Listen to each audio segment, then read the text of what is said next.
go, Jacco. Small on it is.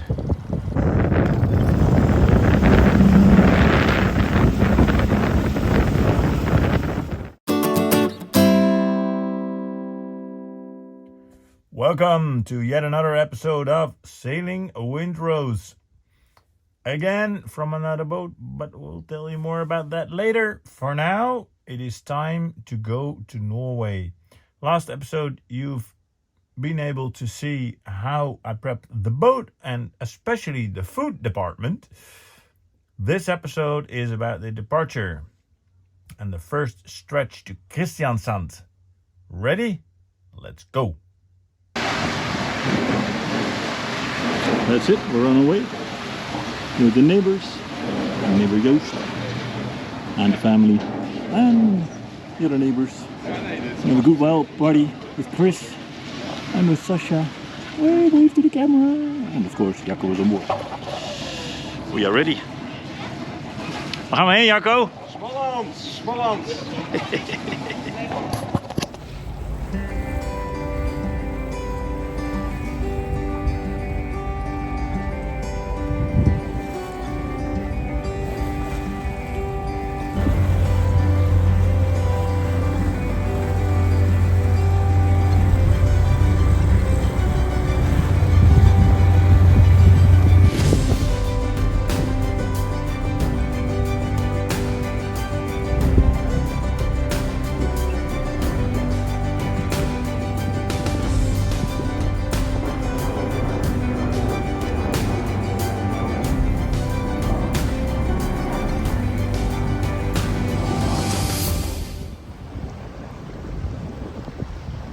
Say it's the first time, but it's not often that we are able to sail on the North Sea Channel amongst ships like the Independent, which looks pretty independent to me.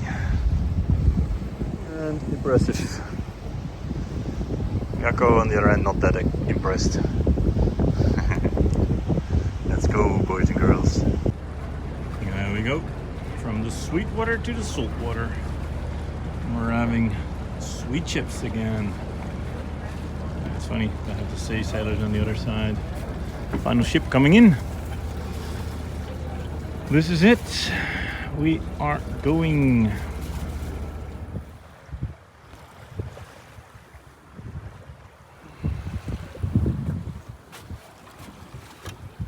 Lekker hè? Vlak zeetje hoor. Ja. Dang. Vlak zeetje refers to not a lot of waves because not a lot of wind, or because northeasterly wind. And this was actually what was predicted. Easterly, northeasterly wind, mostly easterly actually, and 3 to 4. Having the Netherlands in between the wind and our sails, we had very favorable conditions at the start. So we focused on what matters a lot during sailing, and that is get something to eat. And with Jacco aboard, you know that's gonna be good. Traditie? Ja, Hier Jacco! gaan we. Gebakken met zeezout uit de Noordzee.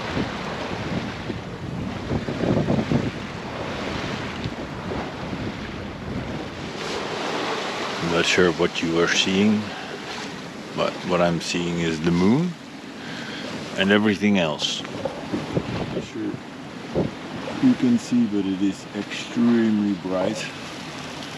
I would say you could even see me, but you probably can't.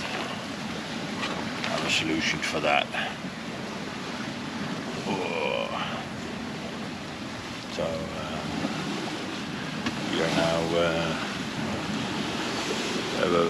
around Texel, rounding Texel. We're in between the VTS and Texel actually, and we need to go 14 more miles. We have the tide with us now. We've had it against for about 6 hours, and yeah, doing 35 degrees over ground at a high reading into the wind. I'm actually quite surprised because I never thought she was a very good ship to beat into the wind. But with the dagger board, or with the dagger board down fully, it's actually quite reasonable. Not to say it's actually quite good. Okay, good work. Look at this. We're like pretty steady at about 30 degrees. We have amazing sail setup. I'm not sure if you can actually see this. And no comment, quite literally. I have no clue what I'm trying to tell you here, but the sail setup was good. But yeah, so extremely happy with this actually. And what's also good is my navigation station is working like a charm. So I just used the little computer to look up a light that I actually couldn't find on Navionics, because I don't know what happened with Navionics, but it's like quite cluttered at some points. So this is open CPN. The cost of the charge were a fraction of what I paid for the Navionics ones. I think I paid for Navionics 150-ish plus, and I paid 50 euros for open CPN. O-charge, that's actually what it is. So yeah, well, we're moving, which is good. Let me just share some statistics with you. We traveled 50 miles in 13 hours. So yeah, that's not all too good, but not all too bad as well, because there were 2 logs. I visited Steph at the sailing school. Well, we got out and we got the tide against us. So yeah, but it's actually not looking very bad. Not too shabby. Quite happy with that. So yeah, we're doing good.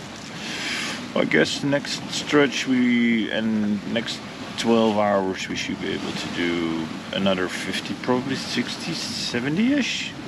And then we're doing 120. So it's good. Yeah. So my light is dying on me. I need to put in new batteries, I guess. Alright, it's just a red one. The green one is still good. Oh yeah, the green jammer. Fucking Christmas tree. Okay. Alright. What time was it? 2:36. See you later, boys and girls. After my watch, it was time to go to bed. And by the time I got back on deck, the wind actually picked up quite a bit. We're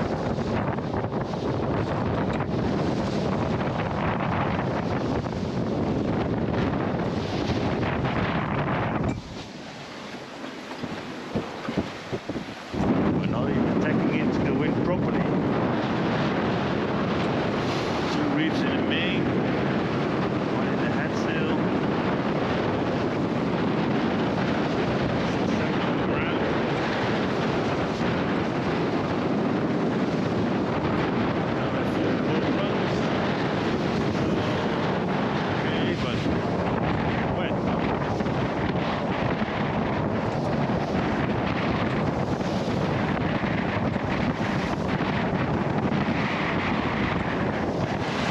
Okay, we have a bit more comfortable course now.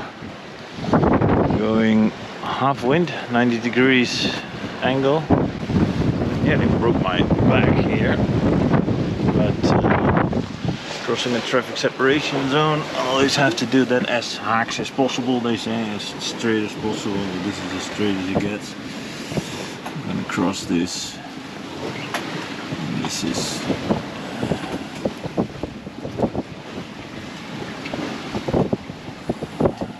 7 nautical miles, so I'm crossing this as straight as possible. No ships in sight, which is good, but there is a current pushing me away. So going this direction, and then we should be good to go. And the wind is better like this. The wind angle is a lot better because I was being thrown around quite a bit, but now I see that my mainsail is still overpowering the boat, so I have to do some adjustments. That's actually quite weird, but I think it has to do with the down holder, so let me fix that. All right, first cracks in the morale. Clearly more wind than the last time we were at the same location. Not as good of a sleep because of that. And also because there was this annoying clanging noise that for whatever stupid reason I didn't solve. I sort of just let it go, and it really annoyed me. Which is weird. Why didn't I fix it?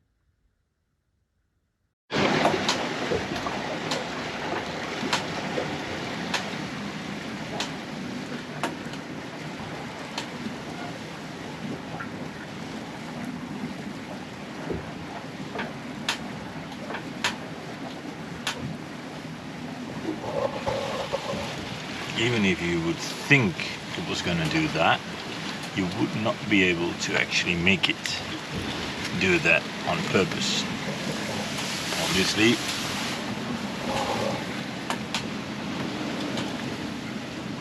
if you don't want to do it on purpose, and if you actually get really annoyed with that sound, it's not that hard. You just put it up like this and it happens. Which I find extremely funny. We have a bit of a better course, fortunately. Crossing this traffic separation zone, did the first, have the second one coming, 2 ships. Closest point of approach for this one, the IPL Le Havre, is 1.8 nautical miles. And for this one, the Amberliza is 4 nautical miles. And then for the Amberliza, I actually is engaged in fishing. I actually wanted to say, I assume that this will be a slow-moving ship. This one is a fast-moving ship. I honestly don't know if it is going to cross my stern or bow, but we'll probably see that. Annoying. Besides that, we have a bit more dry course now. Wind vane is doing well, steering steadily. The rudder is not doing well in the sense that there is a lot of, let's say, uitslag. But I can't really find the right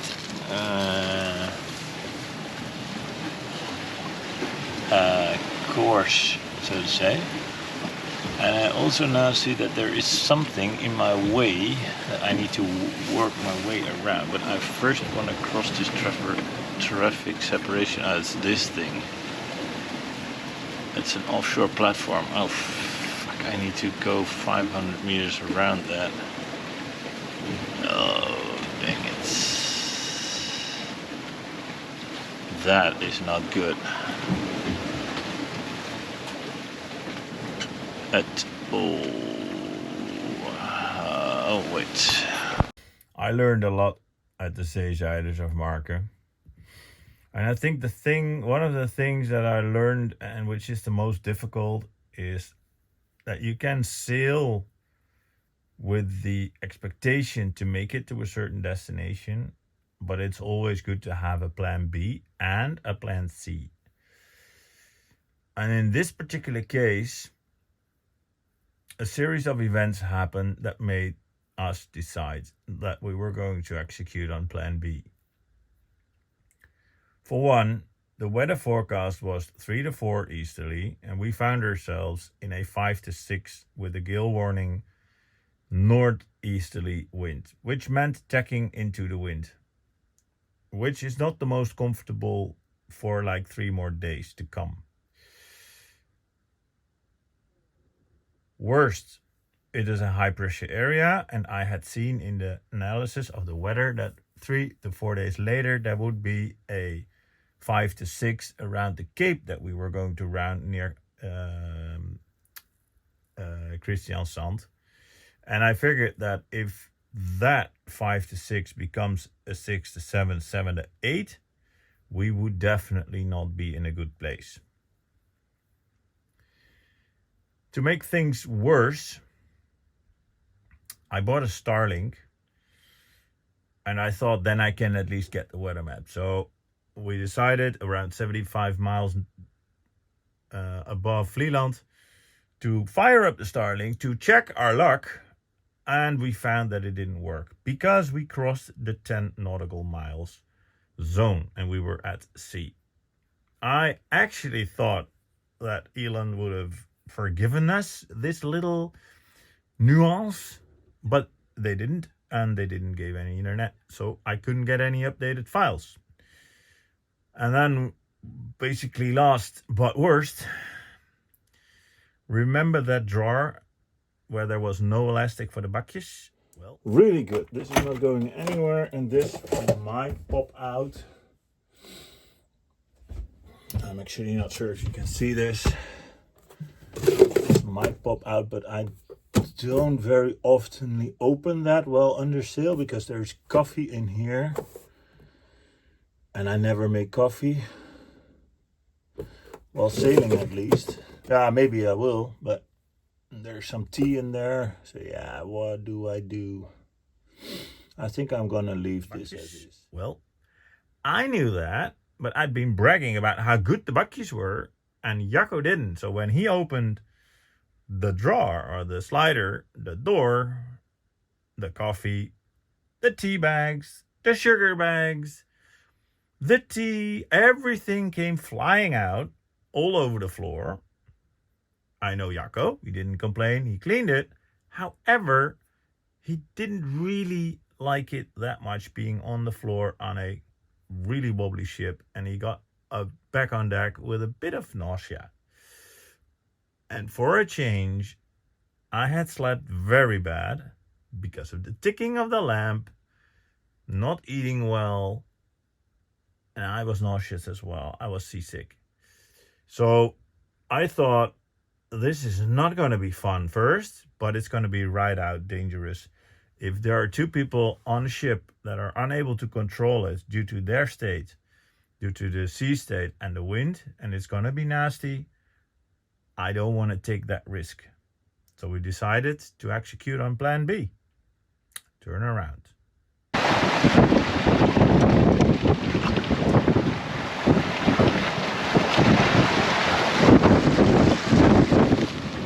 We took the decision not to go.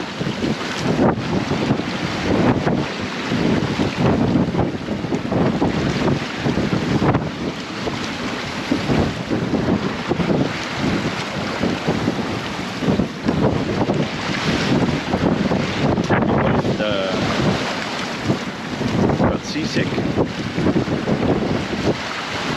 ish, but there was, you're saying it's 6? Sure. 6,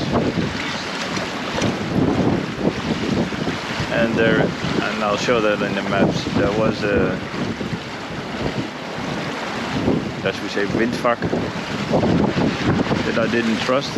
It was predicted to be, this was predicted, with what we are currently sailing, it's 20 knots, it was predicted to be 15. 20 is okay, but the other windvak was predicted to be 25, gusting 35, and I just don't trust it. I didn't feel confident being not in good nick. Yeah.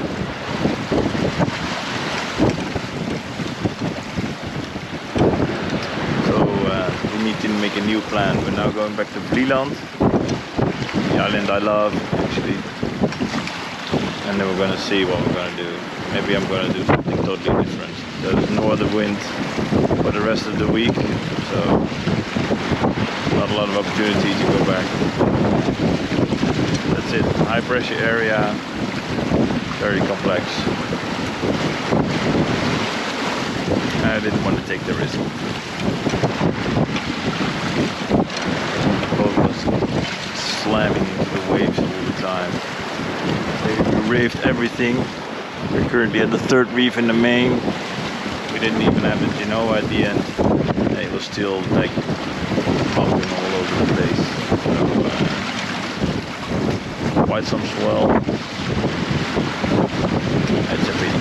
It's a pity. And probably stamina, you would have had somebody else probably still on, but I did not feel like that.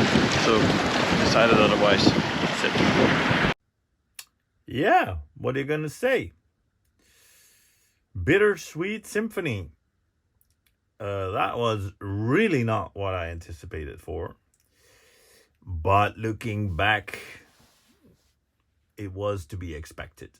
For one, you cannot just plan a trip and then when you can go, you can go. No, the weather is really much a factor in sailing. So get used to it. The other thing is, I had been extremely busy again with work, with important things in life. Actually, things like moving my auntie, which is very important. And then being quite tired, starting your holiday with a big sail trip, not stopping anywhere, just getting on the boat, move out and go to Norway. You are tired and you are more prone to seasickness, I now found. Okay, another lesson. But the most important lesson, I think, is that plan B is also a plan. And although I didn't get to Norway, which really, really, really, up till the day now, ignores me because I love it there and I really want to go back, plan B became plan A. And from plan A came a brilliant plan because, yes, I am still in a different boat. And that is for a reason. So, if you agree with all I said or disagree, don't hesitate to leave a comment down below. If you've liked it, leave a like. And if you want to know what happens next, hit subscribe. How funny. See you later, boys and girls. Cheerio.